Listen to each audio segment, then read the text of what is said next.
Welcome everyone, as you see right here, title, thumbnail, GM mode. We're doing Smackdown Raw Tonight, GM mode, yes, finally.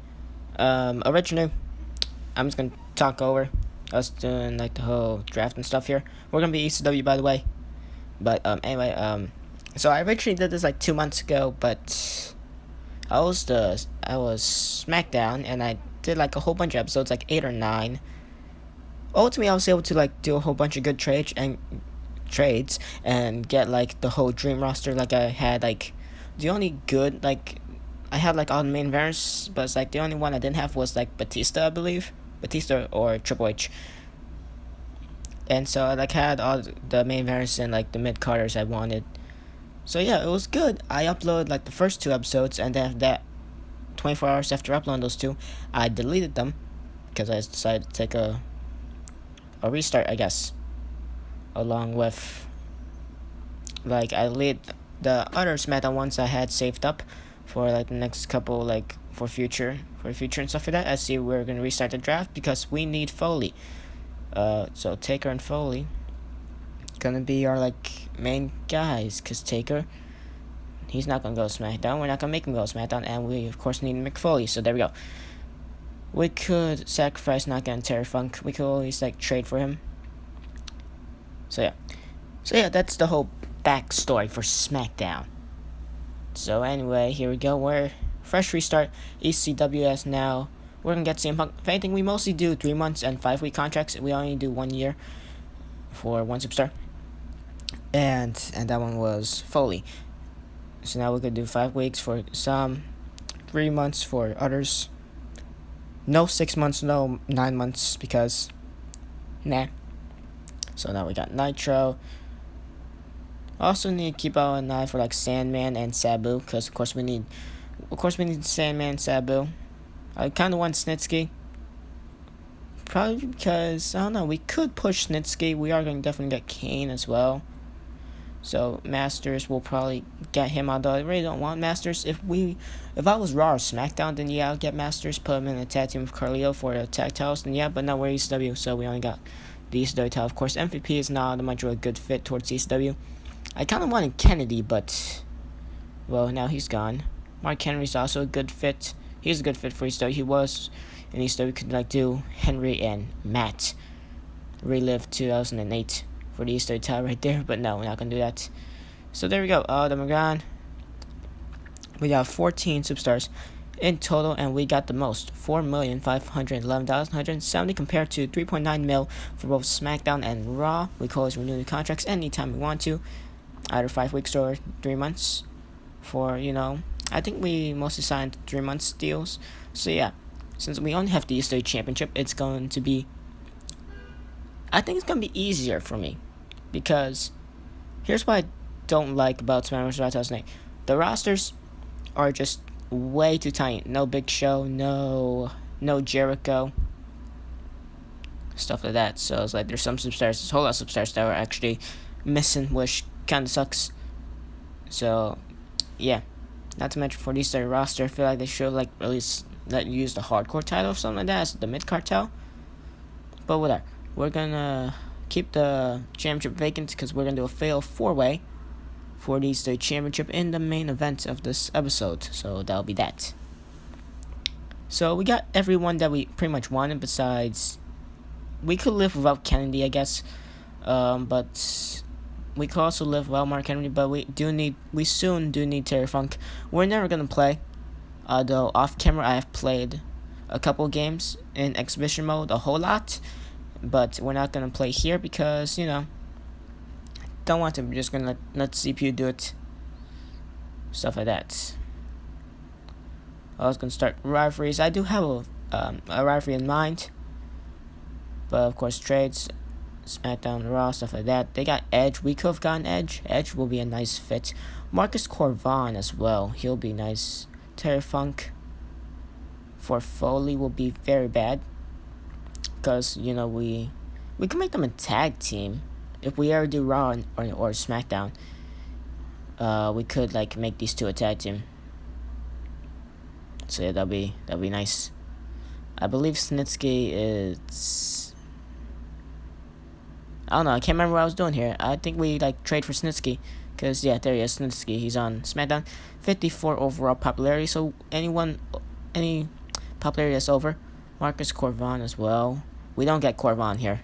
Just a spoiler alert for the next couple of seconds. But we do need Corvon. So, Regal. We don't really need Regal. We especially don't need Chavo. Although I would push Chavo to become EC3 World Champion. But at least not right now. Because it's going to be occupied by Taker, Punk, Kane, I guess, probably. Jeff, Matt. So, yeah. Sam and Sabu. Nitro. So, yeah. So, we're going to get Chavo another day. We're going to get him back sooner or later. But for now, we're going to get Snitsky because we're going to push Snitsky. Because I also got an idea for like a whole tag team angle we could do. But I especially got a whole rivalry. I wanted to go all the way to SummerSlam because I wanted to ultimately end up the final matchup of the rivalry ending at SummerSlam in a Hell in a Cell match. SummerSlam Hell in a Cell match, whether if it's for the EC3 Championship or not. I don't necessarily know because those two men that I'm going to put in the rivalry couldn't necessarily get the titles by then because we'll just like intervene storylines occasionally. And when we of course we're going to use the advertisement that has like rivalry in place of a matchup to keep that rivalry protected. 21 weeks, 21 episodes of GM mode for ECW. Legend Killer, we got Orton. The one legend we have is Foley. It will not work for Taker. I've tried it in the past. But Foley. And Apex Predator, Legend. I said Legend. Legend Killer and Viper. Legend Killer, Randy Orton. It's gonna be nice. We could have also, like, I guess, done like a different heel to push them, but no. All the other rivalries are going to go to One Night Stand. None of them are going to end at the ECW Japan pay-per-view. Because, no, it's like only 3 weeks of build-up. Necessarily, I don't like that all that much. So we're going to milk out some of these. And by some, I just mean this tag team one, which for some reason I was doing one-on-one. Because this was the original plan. It was supposed to be Nitro and Sandman, but we're going to turn this to a tag team rivalry. Student turns on teacher, so like Sandman trying to teach Nitro his way. And then Sabu trying to do the same thing for Snitsky. As well, as you see, we're trying to like find something, I guess. Of course, this voiceover is made after the whole video was made, because the whole DU screen recorder, I record stuff on the tablet with the DU screen recorder, stuff on the Samsung with MobiSend, and the regular Brooklyn Revolution stuff here on the iPhone with the regular iPhone screen recorder, stuff like that. So yeah, I could have also done MVP, but no, we're not going to make it MVP because just no, we'll have MVP and Masters, and I think MVP and Masters, they'll just do some random stuff. They're not going to have a rivalry though, because I really don't want to turn MVP face. Just don't want to do that. Could save up the other 2 advertisement spots. But yeah, Sabu and the Sandman, these the originals, they're going to take on the team of Johnny Nitro. It would be nice if we had Melina, but we do not have Melina, so it's not going to be all good. But Snitsky and Johnny Nitro, this is going to all culminate at One Night Stand. Hopefully we could think of a good match type, but I was torn between Masters and MVP as well, probably because MVP and Snitsky would be a more interesting team, but whatever, we have like Snitsky be Nitro's bodyguard or whatever. You know, like the David and Goliath type tag team, I guess, like a cruiserweight and a heavyweight type tag team as well. So yeah, that'll be nice. 30, we only got Masters and MVP. Don't worry, we're gonna turn someone heel because it's not that fair. We got 14 people on the roster, and it's like only 4 or 30. So yeah, here's the card. After we fast forward here, simulate the results. MVP and Regal win. Punk defeats Chris Masters. The tag team matchup here, it's Nitro and Snitsky picked up the victory against Easter Originals. And fail for the Easter Championship. Randy Orton, Mick Foley, Undertaker, and Kane. Shall see how this goes. If Foley or Randy win, well then the more power to them, because that adds a little bit more flair to their rivalry. But then if our Kane or Taker wins, we'll figure something out for there. Not sure if they would change the Terror for a towel. I guess it all depends, really. Probably doing the One Contenders matchup. if either Kane or Taker wins, unless there's some good storytelling here. And Orton just already pushing the referee down, and Taker still a chair shot right to Randy. Wasting little to no time right there, and Kane taking down Mick Foley. So the SummerSlam rivalry, Hell in a Cell, Randy Orton and Mick Foley. That's some good storytelling if you ask me. So 21 weeks, aka 21 episodes of GM mode, all the way to SummerSlam. I believe we only have 2 matches. A brand only has 2 matches, because I've watched the whole last Smackdown without 2008 GM mode. The 2008 GM mode is like the GM mode I watched the most. So yeah, I think you want to get 2 matches if I believe so, or do you only get 1 if you're ECW? Because I mostly watch a whole lot of people doing Smackdown. So like 2 matches on SummerSlam for SmackDown. Raw, I know that. For 1 for ECW? No, I think it's also 2 for ECW. Not just to say, if I think we do have 2 matches on for ECW for SummerSlam, so we'll do the ECW title matchup, whoever has it, and Foley and Randy. If Foley or Randy have the ECW championship, well then we'll figure something else with another rivalry matchup. But hey, we got enough build up. It's 21 episodes. This is episode 1, so we're kind of far away. Not sure if I'm gonna do this, upload this on a weekly basis or not, or is upload these every single day, because I have no life and I want to quickly end a series. The only series we've been doing on the channel that's been nicely paced has been the Brooklyn Revolution Years Mode. Anyway, now Taker already tombstone to his brother Kane and Foley. He's already there. Still chair. Is he not going? Okay, wait, what? Okay, never mind. That happened. So thought the could be an easy victory. Oh wow, Orton just getting hit with the chair by Foley. Run right into that grapple from Taker. Now Kane with the steel chair and attacking his brother right onto the knees and blocking the punch from Foley. Foley blocking it himself. And Foley, I think he has his finisher. Does he? I think his momentum bar was full. Yes, he does. Unhook, double unhook DT. If he is gonna do it, I don't think he. Yeah, nope, he ran out of it. Never mind. Anyway, now was this full Nelson slam by the Undertaker. Wow. Okay then. A legendary one between Orton and Taker would be nice, but that's already happened in real life. Where it ended at Hell in a Cell back in Armageddon 2005. So yeah, but of course Orton and Foley has happened in real life, but it didn't ultimately, end. The referee didn't end in Hell in a Cell. So yeah, just switching up storylines a little bit, but whatever. And also it's ECW, so it's more accurate. And then we did turn off for options, we did turn off superstar morale and injuries because, no, just those are annoying because I don't want to do it. Also, because injuries, we're ECW. Every matchup has to be extreme. Unlike when WWE revived ECW and one-on-one matches sometimes were the main event and no in disqualification. It needs to stay true to its name, which is Extreme Championship Wrestling. So if it stays true to its name, then I guess it makes the show better if every matchup is some type of hardcore stipulation, whether if it's just a regular hardcore matchup or something like that. So yeah, which why every matchup is gonna be hardcore. So injuries will get annoying, it will slow us down. So that's why we turn injuries off. And superstar morale, because we kept it off because I just don't want to do for example, if let's say Kane is losing a lot of matches, let's say Kane is 0-5 and he's telling us to that he needs a win, and he's gonna ask us for a little bit of help. So we're gonna have to put on him and 2 other superstars who are starting to lose, or just 2 random superstars against someone if we still had Chavo, we'll put Kane, Randy, and Foley against someone like Chavo or Regal, someone easy. And a 3-on-1 handicap match to make sure they get the win. And I just don't want to do that because that's not accurate. Handicap matches like that are not, accurate.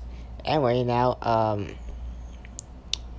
this here. And Foley thought I was going to use the barbed wire bat, but no, Kane just going to whack him across the head with the steel chair. Now Foley swinging away. Barbed wire baseball bat in hand. And now Foley Kane becoming state champion here. In the ring, Orton starting to notice, and he gets back inside the ring. Never mind, I feel like if Foley pinned him, that probably would have been it, or at least a close 2 count. And now Foley off of the strike that ran so smoothly. Come on, Foley with the pin. Oh, Taker sees it. Taker's gonna have to see it. Yep, 1 count. Did Kane kick out one, or did Taker basically break it up? I don't know, because the sledgehammer didn't connect, and Orton just gonna keep pushing the referee. But whatever. Anyway, now Orton, unprotected headshot right to the skull of Mick Foley, and big boot by the Undertaker. Kane and Taker need to start making an alliance here against Orton and Foley, or Orton and Foley just gonna let cooler heads prevail, I guess. Make a momentary alliance here. This is the first matchup with their, rivalry being intact, so I think we'll already get thumbs up here. We're gonna already get thumbs up when the referee finally hitting someone. This time, it's Taker. Anyway, now Orton drop kick to Kane, and Taker, he's right back up, not gonna sell the chair shot. That was Foley digging up here. Alright, has him up. Oh man, that's gonna hurt.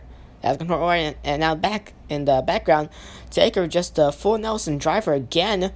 Is this one gonna be it? 1, 2, Foley turner, you idiot. Wow, Orton, while he was being taken for a ride by Mick Foley there.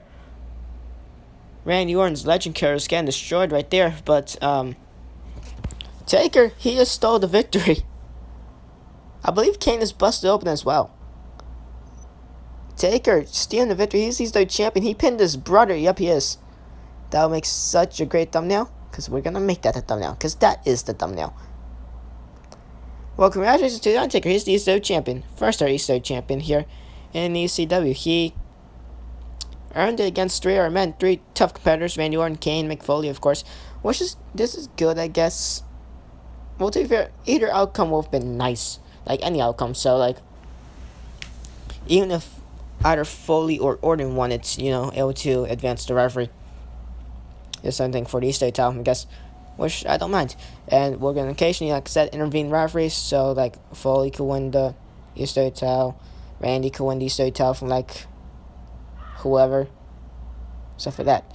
We already did, a trophy date when we paused it for Raw. But, we're randomizing who we're going to give the trophy dates to. So, that one was Sabu. I believe for Raw, we did... The random one we got was Johnny Nitro. I can't fully remember. For this one's going to be Kane. +5 fan popularity. We need a +8. Hopefully, the next one will be a +8. It's going to be with Undertaker. Wow, the state champion. Definitely not +8. Yeah, +5. Hey, at least it's not +3. +5s are the average, so that's nice. Certainly up to these days. 0% in GM of the Year award. 2.5 star rating for Raw. Of course, they have that. JG and Melina, because that makes sense. King Booker and Triple H for Summer Paris are World Tag Team Champions, which... Why are they a tag team in the first place? And why is Ray and Carlito a tag team in the first place? I know they 2.5 stars, right? I feel like that should have been a 3-star matchup. Let's see. Fine, 2.5. 2.5. 2.5 as well. 2.5 again. And the main event has to be... Yep, 3.5. Cool. Cool. So 2.5, 2.5, 2.5, 3.5. I feel like that should at least be 3 stars then. Well, that 3.5 for Smackdown. What's with these 6-man tag team matches? These are ridiculous. And why is Ashley there? Cena and Edge. That's a pretty accurate matchup. 3.5 star matchup there. Steel Cage fail for a pin and give up. Wow. Okay then. And Mr. Kennedy defeats Ric Flair for the United States Championship. 3.5. In another Steel Cage matchup. Steel Cage City on Smackdown. Okay then. Well, Kennedy, United States Champion, not bad. I'll push him to be World Champion. If we ever do SmackDown again, I will push him to become World Champion. Give him a feel-good moment at Mania or something like that. Or just immediately start things off in the universe with him being World Champion. So yeah, Taker 92 popularity, Foley 81, lowest is William Regal with 53. But we could easily build him up. We got a good roster. I don't want MVP. I don't want Masters. We'll probably get rid of them sooner or later. Just because they're not accurate for each Maybe they are, but I just can't think of anything of them. And I don't want to do all the main referees because, for example, we could easily come up with a whole lot of rights because, for Raw, the woman and tag teams, they slow you down in what you're trying to do. Roster size-wise and stuff like that. Storyline-wise as well. Along with SmackDown, the tag teams, once again, and the cruiserweights, they slow you down somewhat. roster size wise, because you feel like some cruiserweights just shouldn't be United States champion. But yeah, I guess it's just how it works. So yeah, this is it. Regal, of course, at the very bottom. He'll probably be built up. I don't know. Nitro, Punk, Orton, Foley, Taker, and Kane. So Sabu and Sandman surprisingly not in the picture. I feel like if they just win a matchup, they will be in the picture. Especially since Nitro is against Nitro and Snitsky. So yeah, but if Nitro and Snitsky keeps winning, then Snitsky should go up as well. So I don't necessarily know. Usually when I do, and wow, okay, never mind. We're leading by $10 and slightly. We're in second place. I'm gonna say we're gonna lose General Manager of the Year already because our stuff is accurate.